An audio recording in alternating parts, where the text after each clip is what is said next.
Welcome to Unlearning Food Morality, an intro to intuitive eating. This webinar is brought to you by Pineapple Support and their sponsors, and I'm really grateful that they are allowing me the opportunity to help spread this information about how food gets moralized and how we can move away from that and really try to embrace feeding ourselves in a way that's more intuitive and helpful and less restricted. I'm really glad that you've decided to join me. I'm very excited to share the information that I have, and I hope that you will enjoy and be able to benefit from what I will be bringing you. My name is Emily Richman. I'm a licensed mental health counselor here in the United States on the West Coast.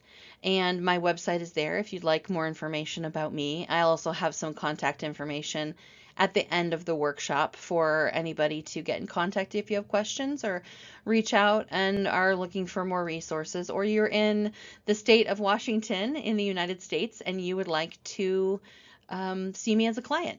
That is also an opportunity. A little bit of information for you here on this slide. Even though I am recording this through PowerPoint primarily, I thought it might be nice for you to be able to see what I look like. And so I have a photo here of myself. I frequently do speaking engagements and presentations, and so this is a very good indicator of what I look like on a regular basis when I'm engaged in work. I also have more than 7 years of working with clients in my practice on food morality, on intuitive eating, and I also just have 44 years of being a human being who exists in a world with food moralizing. And part of the reason that I'm so passionate about this topic is that for myself, I know that recognizing when food moralizing was happening, how it had been really deeply ingrained in me, and how I could move away from it and spend that time and energy on other things that meant more to me in my life than worrying about food. It changed my life, and so I'm happy to share this information with others. I've also seen it really have a positive impact on clients in my practice, and so that's why I'm really excited to bring it here to you today. So let's go ahead and get started and take a look at what we're going to be talking about today and what's going to be covered. Okay. So today on the agenda, we're going to talk essentially about three things, and that is food morality or food moralizing. What is it? Where does it come from? Okay. Facts about food and nutrition. So what are good foods? Are there bad foods? You might be surprised at the information that is shared when we get there. And then we're also going to be talking about intuitive eating. What is intuitive eating? Where do I start? Right? How to integrate this? It can be daunting, right? I'll be very upfront about that. It can be very daunting. And so I really want to encourage people to have patience with yourself. And in this workshop in particular, just be an open-minded person and be open to the information that is coming to you. It can be, quite honestly, a big shock to hear this information and think, hold on a minute. No, like this kind of goes against everything that I know about. And that is a very normal way of being because we are surrounded by food moralizing so prevalently. And I'm going to talk more about that as we move through this presentation. So let's get started. And we're going to talk first about food morality, okay? Which might sound a little bit weird, especially if you've never been introduced to this topic before. Like, what do you mean food morality? Food is just food, right? Morals are for people, and you might be right about that. However, there is a really prevalent existence in our culture of moralizing food, and I'm going to talk more in depth about that in this first section. So let's go ahead and get started. So let's look at the definition first of morality, right? Or moralizing. So according to, this is just from, dictionary.com, from the internet, morality as a basic definition, principles concerning the distinction between right and wrong or good and bad behavior. So what I mean when I say food morality or food moralizing, okay, is that essentially There is a culture, and I can only speak confidently from the culture in the United States, as that is the place that I was raised and that I live. However, there might be versions of this to varying levels that happen all over the world, and I would suggest that it's probably true. Some countries maybe more than others. But it's important to just recognize that this is something that happens in various scenarios anywhere, right? And so the moralizing of food is essentially the distinction between right and wrong and good and bad, right? Some foods are good, some foods are bad. And I have here some terminology that you will hear often surrounding this argument. So we've got good, bad, right? Healthy and unhealthy or not healthy. These are so prevalent, the idea of healthy versus not healthy foods. And it really becomes problematic. And in the next section, you're going to find out why. Okay. But just keep in mind that when we talk about healthy foods, unhealthy foods, this is a form of moralizing those foods. Okay. We talk about foods that are okay and not okay, allowed or forbidden, right? Foods that are allowed, foods that are not allowed or forbidden, safe foods or unsafe foods. A lot of the work that I do with clients is also with folks who experience some kind of disordered eating.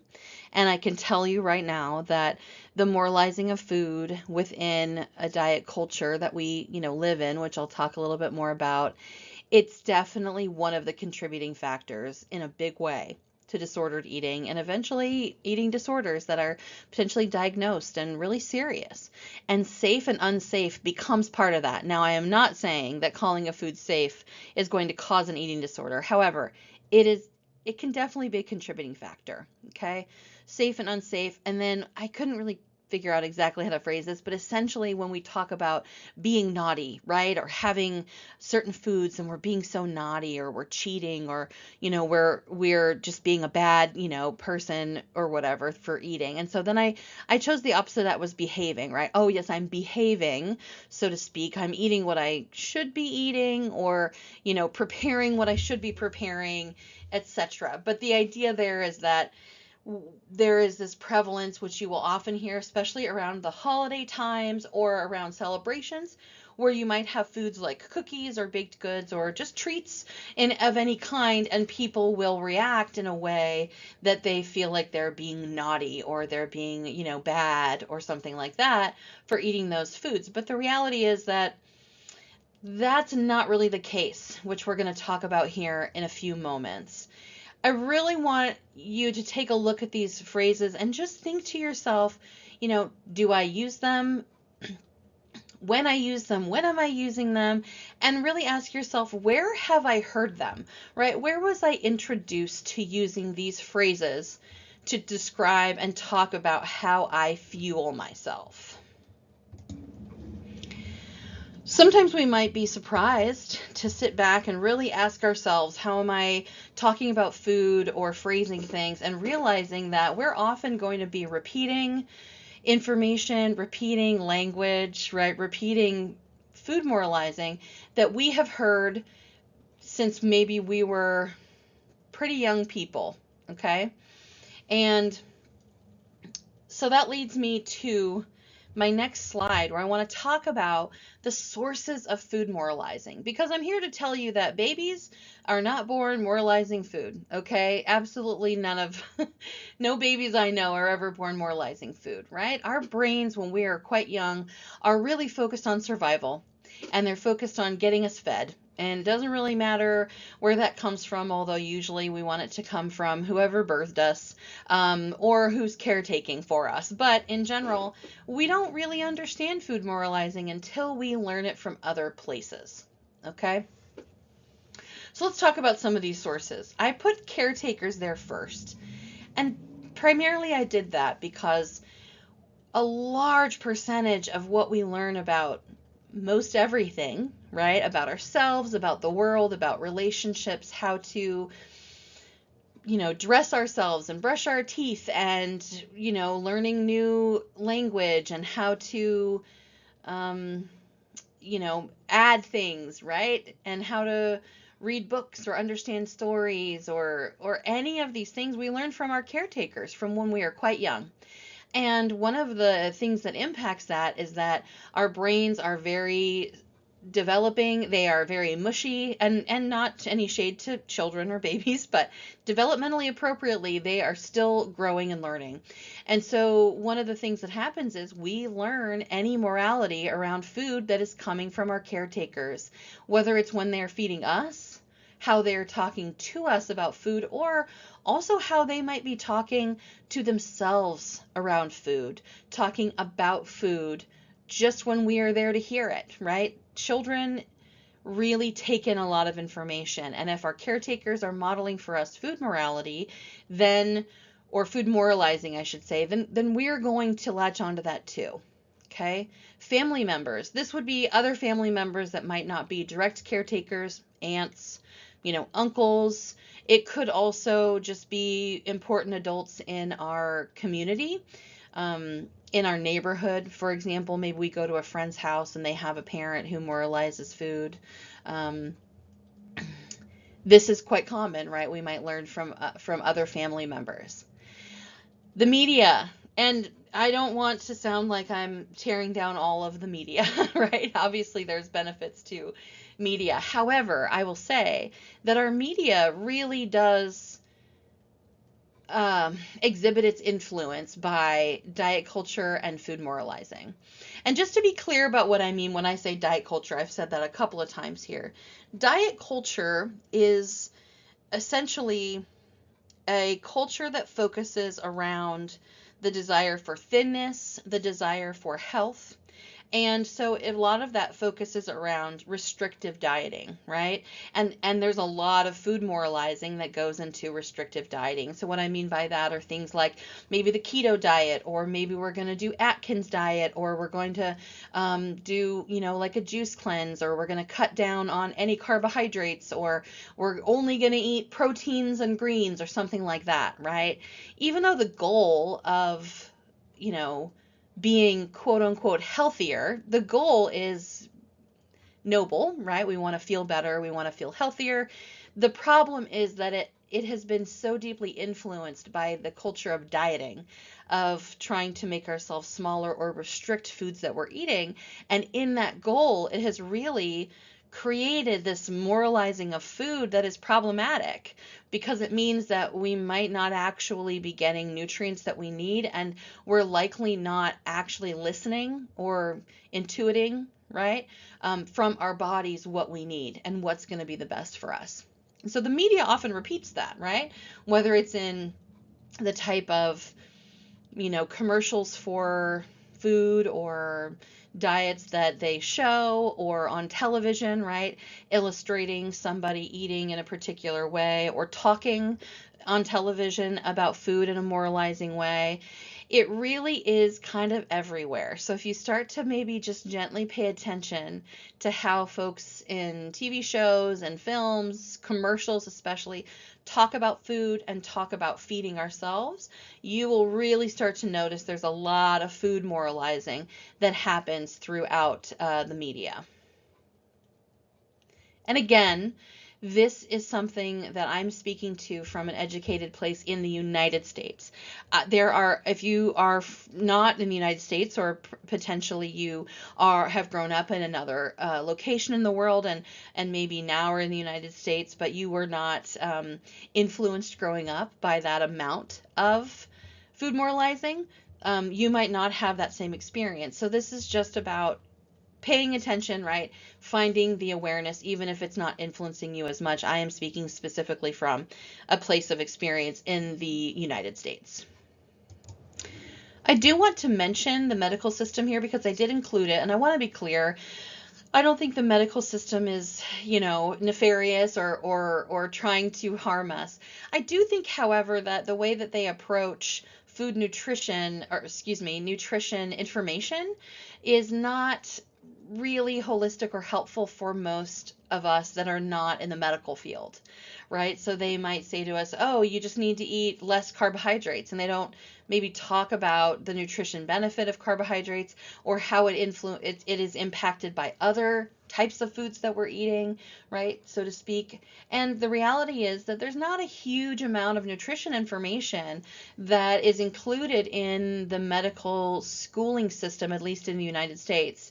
Again, my understanding is really limited to that, but if one is going to become a nutritionist or a professional dietitian, they have a significant amount of more information about that. But the medical system, um, the medical education system here really, has to focus on a lot of different factors. And so it doesn't get a huge amount of attention.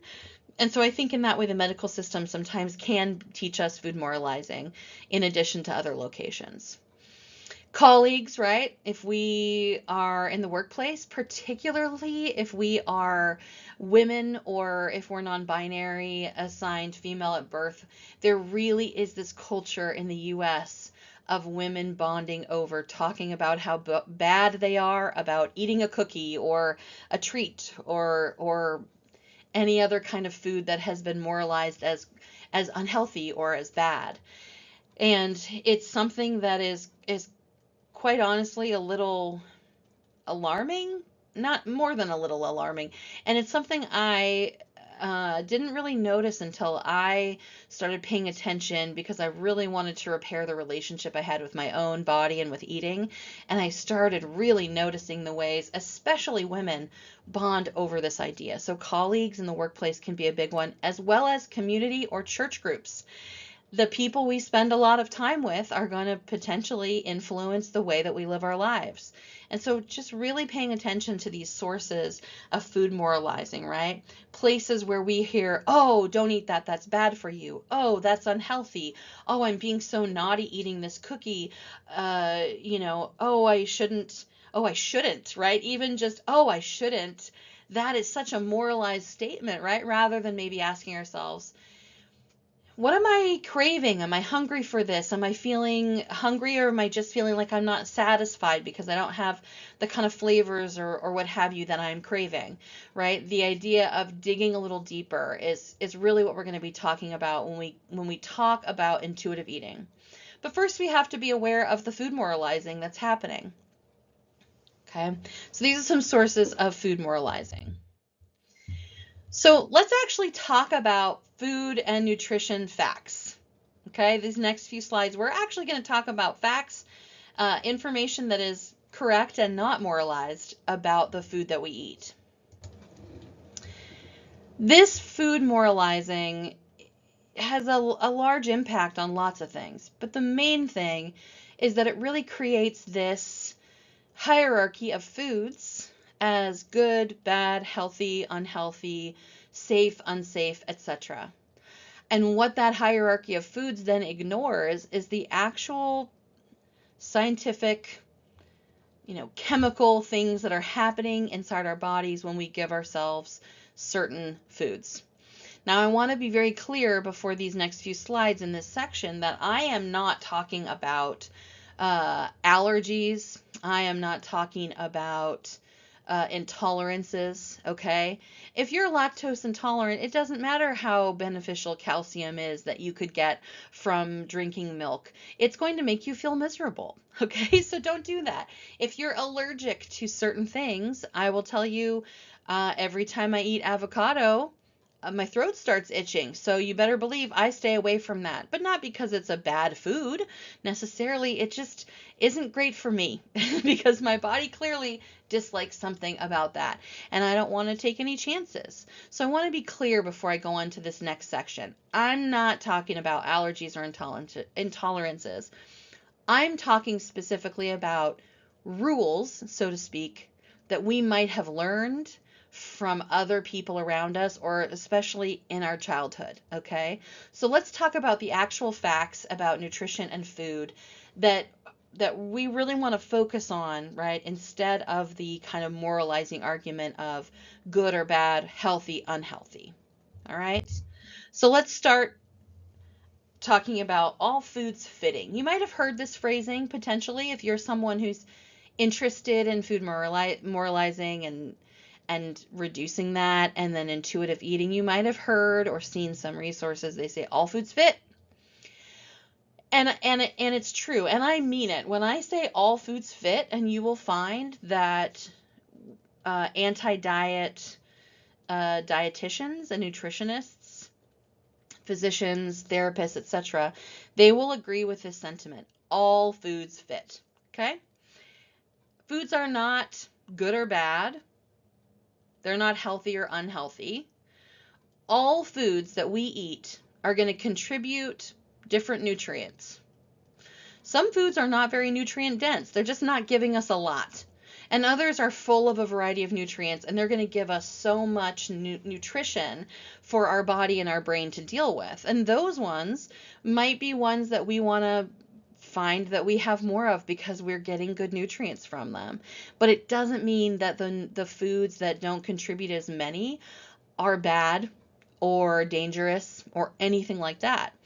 All foods fit because all food gives us some type of nutrient, okay?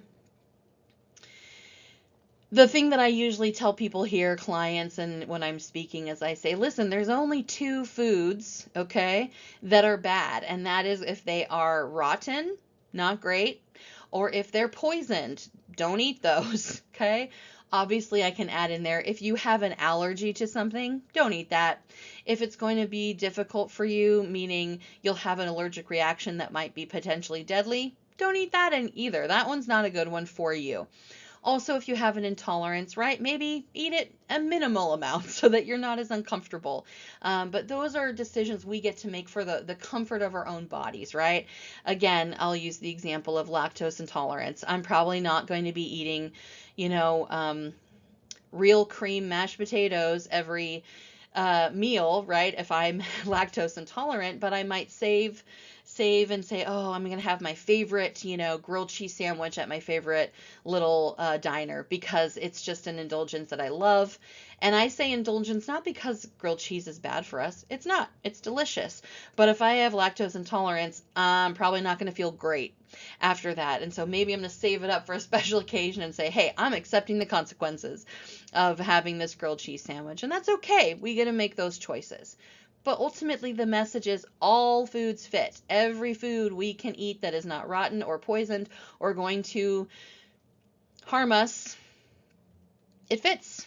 Okay, so here is a little infographic about the kind of four main types of nutrients that we're going to be taking in. Okay, carbohydrates, which is often moralized, right? Many of you might be like, oh yeah, carbs, they're not great for you, you shouldn't have carbs. That's not factually correct, actually. Carbohydrates are our body, or I would say our brain, because everything in our body is run by our brain. So carbohydrates are our brain's main source of energy, the main one. In fact, we start digesting carbohydrates while we're eating them, right? We have some enzymes in our saliva that start to break down those carbohydrates like immediately because our brain knows it's the fastest way to give us a boost of energy, okay? So carbohydrates are a great source of energy, and they are found in things like starches, sugars, fiber, right? Okay, carbohydrates is going to go everywhere from, like a whole wheat, bread or, starches. So like, potatoes and, pastas and rices. We're also going to get carbohydrates from things with sugar. That includes fruit. That includes candy. That includes ice cream, right? Anything that has sugar, starches, fibers in it is going to give us energy because it's the best source of it for our brain. Now, some things with carbohydrates are going to have other nutrients in them, and that's great. So, package deal sounds great. The drawback that many would experience is that if all we ever ate was carbohydrates, we wouldn't get other nutrients that we require. And frankly, because carbohydrates are a quick source of energy, they're not a very long-lasting one, which is why we need other types of nutrients. But it doesn't make carbohydrates bad. It just makes them limited, right? Which is why we have all these other types of food. Fats, okay? We require fat. And I know it is a big fad to say, oh, that's got too much fat in it. And we're moralizing, right? Oh, things with fat are bad. Well, actually, fat provides us a source of a little bit longer lasting energy. It also, by the way, helps us to absorb fat soluble vitamins, of which there are quite a few that we literally require fat to absorb into our bodies, which means if we somehow manage to have a diet that had zero fat in it, we would really be at risk of not getting enough of those fat soluble vitamins because they require fat in order to fully absorb into our system. Okay. Fats also help with, cell membranes, and there's also certain kinds of fats that are really good for the little sheaths that go around our neurons and keep them protected. And so fats are really important to us, actually. They're very, very important to our bodies. Proteins. Protein is a much longer lasting source of fuel, right? So if we're talking carbohydrates and fats and proteins, if we combine those, we're going to get a lot more longer lasting fuel and energy to support our body physically and mentally in what it needs to do. Okay. Also, you'll notice there on the infographic, it does talk about how proteins get broken down by our bodies into amino acids, and then those are essentially the building blocks of like our tissue. So if we're building muscle, if we are recovering, from a muscle strain or something like that, right? Having protein is going to help us to like rebuild those tissues. And it's really important for our bodies. Okay, that's why you see people in the gym that are trying to get swole and big muscles, they're often supplementing their protein, right? With whey protein in a shake or something like that, because it is helpful for the things that, we want to rebuild our bodies, right? Or build them up, right? If we're in the gym for that kind of thing. And those are kind of the three macronutrients that we really see a lot of, right? Carbs, fats, and proteins. However, vitamins and minerals are essential to our bodies, okay? And so it does list there some of those fat soluble vitamins that we were talking about on the row above, A, D, E, and K. They're incredibly important for us, for our bones, for our immune systems, for our, cardiovascular health, our blood, our vision, right? People often talk about that, eating a bunch of, carrots can help you with your vision. Well, it's true. There are many vitamins. Those are just some fat soluble vitamins, but vitamins and minerals are really important for lots of different bodily functions.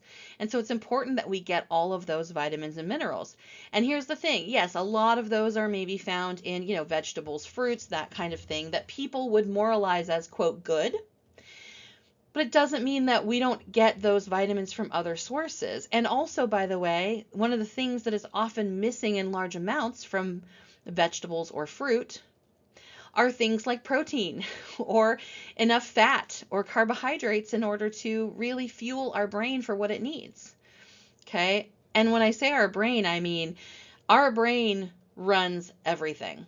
Right? So what that means is that our brain is not only responsible for making sure that our blood's getting filtered and our heart is beating and we're breathing and our kidneys are working and our liver's working and all of those things, all those physical things just to stay alive. Our brain is also responsible for saying, oh, hey, we're playing some pickup basketball, and that means that we're going to need more fuel because we're using a lot of it right now in this game. And it also means that our brain is responsible for recognizing when we are going through maybe a hard time. We might be grieving, right? We might be having a lot of stress in our lives. And that, by the way, requires a whole lot of fuel as well, because our brain is responsible for running all of those functions. And so, yes, we need to have good nutrition, or complete nutrition, I would say, as much as possible for our physical bodies, but you better believe we also need it for our mental health and for all of those higher level processing, like managing our emotions, managing stress, engaging with other people, communicating effectively, right?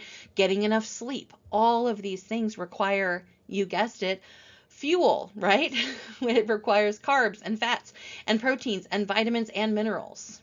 Okay? So this is what I mean when I say all foods fit. Okay? Because even if we're just having, and I can only speak to this as like an American sort of candy treat, but we have these things called pixie sticks, and it's literally just a little tube of flavored sugar, quite literally a tube of flavored sugar, right? And it tastes delicious because flavored sugar is delicious. And ultimately, it does give us a spike of energy. Our brain is going to immediately pick that up and be like, boy, howdy, thank you. Thanks for this boost of energy. But it's going to go through it real darn quick because it doesn't require a lot to harness the fuel. It goes really quick, zips to our brain, right? And then we're going to need some more after a little bit.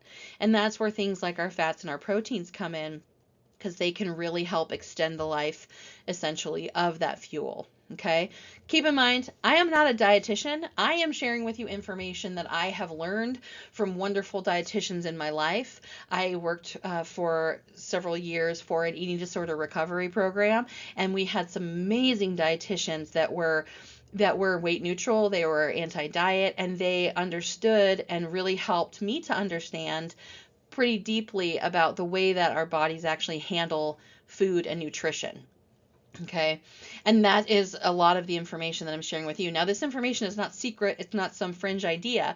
Our bodies need all of these components. They are very important for our survival. Okay. So really think about what it might look like for you to integrate an all foods fit idea into feeding yourself. Okay. I'm just going to encourage you to kind of think about that and go on that path. I'm going to continue on here and talk about the fact that once it's past our tongue, meaning, right, we might have a craving. We might say, oh man, all I really want is a hamburger or something. Okay. But once it's past our tongue, our bodies don't know what it is other than nutrients, right? Meaning, if I take a pixie stick, some flavored sugar, and I down that flavored sugar, or I eat a piece of, whole wheat bread, the only difference there for my body or for my brain is once I'm done eating it, meaning having the satisfaction of the texture and the flavor, and maybe it gives me a little boost of emotional energy. Once I'm done swallowing that and it's in my body, my brain is really only interested in, hey, what nutrients can I get out of this? And it's really important to think about it that way, I think, because then food does become a more neutral entity, right? It's not good or bad. Maybe before we ate it, it was not neutral in the way that we were craving it, or it was nostalgic, or it really just hit the spot or reminded us of something wonderful, or maybe it was just like, hey, I'm hungry, I need some fuel. And so once we've eaten that, we feel better. But after it's past our tongue, essentially, our brain doesn't care. All it cares about is what nutrients can I get out of this material. And it's really important to remember that, because people go, oh gosh, I'm being so bad, I'm eating this cake, and it's like, let me tell you what cake is, okay? Usually flour, eggs, probably some oil or something in there, and sugar, right? Maybe a little tiny bit of salt. And that's what your brain is looking for. Once it's in your stomach, it's saying, hey, where's the carbohydrates here? Oh, some protein from these eggs. That's great. Oh, fats from this oil. Okay, great. And it's really looking at breaking down, what are these components? How can I use them? What can I get out of this fuel? The flavor, the craving, that's just for us leading up to it, right? What am I wanting to eat? What am I listening to my body? Maybe what do I need to eat, right? There's a lot of information out there that really points to the fact that our bodies are going to give us cravings because they need things,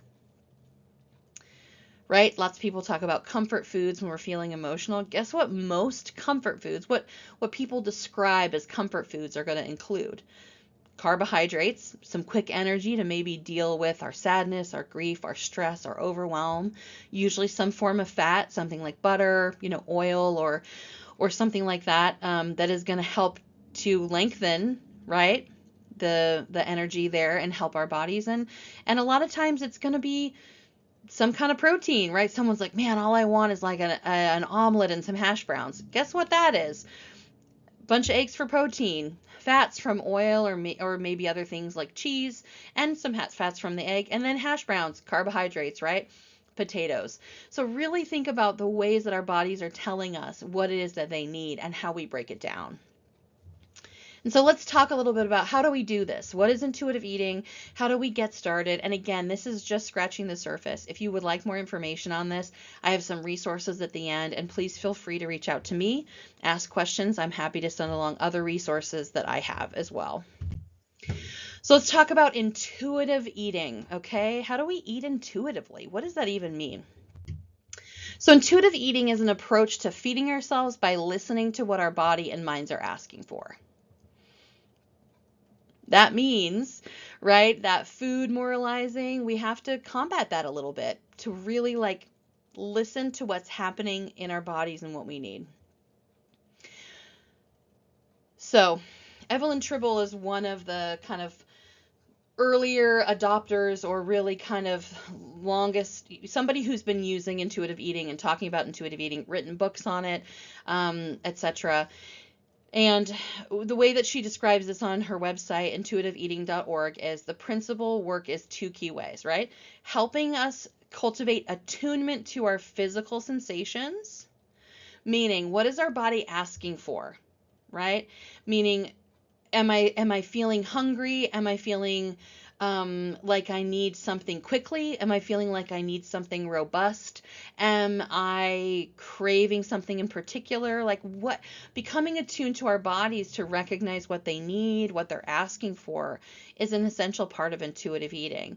So frequently, food moralizing and other diet culture noise can really deeply interrupt this attunement. And so instead of being able to say, oh my gosh, I think I'm just really craving something, or I think that I haven't really eaten much today, I think I need some more fuel, those obstacles are going to pop up, right? That food moralizing is going to pop up. And so that's the second piece of work that she talks about, which is removing the obstacles and disruptors to attunement, which usually come from the mind in a form of rules, beliefs, and thoughts, right? That food moralizing, these quote food rules, right? We might learn that we have to sort of become, number one, aware of, and then number two, we have to be able to remove them and say, hey, wait, I don't think this is really helpful for me, right? This is something maybe I learned from a caretaker that had their own food moralizing happening, but maybe there's another way for me to really listen to my body and give my body what it's asking for, what it's needing, right? Listening to our body. And I know this is kind of a concept. Some people are like, what does that even mean, listen to your body? Well, something that I find very interesting, especially in my practice, is that frequently I ask clients, how do you know that you're hungry? Like, how do you know you're hungry? And so many of them say things like, well, my head will kind of hurt. My stomach will be gurgling, or making kind of a weird noises. And the reality is that those are signs of advanced hunger. We're already kind of over hungry by the time our stomach's gurgling or our head hurts or we're distracted. We can't think straight. That's like our brain throwing the alarm, okay? And some of the earliest signs of hunger are just thinking about food, right? So just thinking like, gosh, it would taste good right now, or, oh man, I wonder if that place is still open to get a whatever.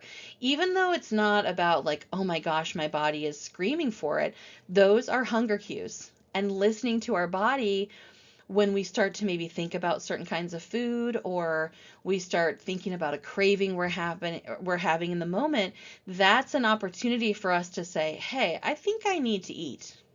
Now, you might not need to eat a lot, but it's just your brain saying, hey, we're getting there. We're going to need a refill pretty soon. And really listening to some of those cues in our body. And everybody's a little different, obviously. We need to become attuned with our own body and its needs. But ultimately, if you're getting to a headache and you're getting to rumbling stomach, like you're pretty hungry. And that's a sign that your body needs fuel. So here's one of the suggestions that I have for lots of my clients, and they're things that we will do together, and that is mindful meals, right? When you sit down to eat a meal or a snack, take your time, right? Don't rush, and ask yourself some of the following questions. What am I noticing about what I'm eating? Without judgment, right?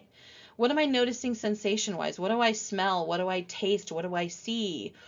And the idea here is you have to really focus on doing that neutrally, right? So an example might be, oh, I'm noticing that I'm tasting salty flavor, right? The soup is warming my body. I'm noticing that what I'm feeling is that these mashed potatoes are very soft, right? Or I'm noticing that these chips are very crunchy, right? Or something of that nature. It's about neutrality, what we're hearing, what we're seeing, and we're being mindful, meaning we're experiencing eating in a way that is very neutral and includes all of our senses. And you want to take your time, right? Rushing through meals or snacks can be a distraction from stuff that might pop up, right? If difficult thoughts or feelings come up, just allow yourself to feel them or, write them down, come back with curiosity later and ask, where did that come from, right? Is that the truth? How does that square with what I know about feeding myself, about nutrition, etc.? Okay, being curious. And allow yourself to immerse in resources, right? There are a lot of resources out there to help you gather facts about food and nutrition, to help you on your journey to kind of demoralize food, to be more food neutral, to be able to listen to your body and engage in intuitive eating. So there's some on social media. These are all Instagram folks, at Claire Tuning, at Diets Don't Work _Hayes1, at The Hungry Clementine are all some dietitians that share really wonderful neutral information about nutrition, about intuitive eating, about feeding ourselves. Also, intuitiveeating.org has such a wealth of information. I encourage you to go check that out, to start there. There's also resources linked there. Just an incredible resource that I used a lot in preparing this presentation. And then also the Food Psych podcast with Christy Harrison. She's a wonderful dietitian, and the Food Psych podcast is a wonderful one that I really enjoy, and she shares a lot of great information. So just allowing yourself to start immersing yourself in these resources, especially in like social media when it can be such a bringer of moralizing, food moralizing and whatnot. If you can find some folks to follow that are sort of breaking that trend, it can be a really wonderful resource.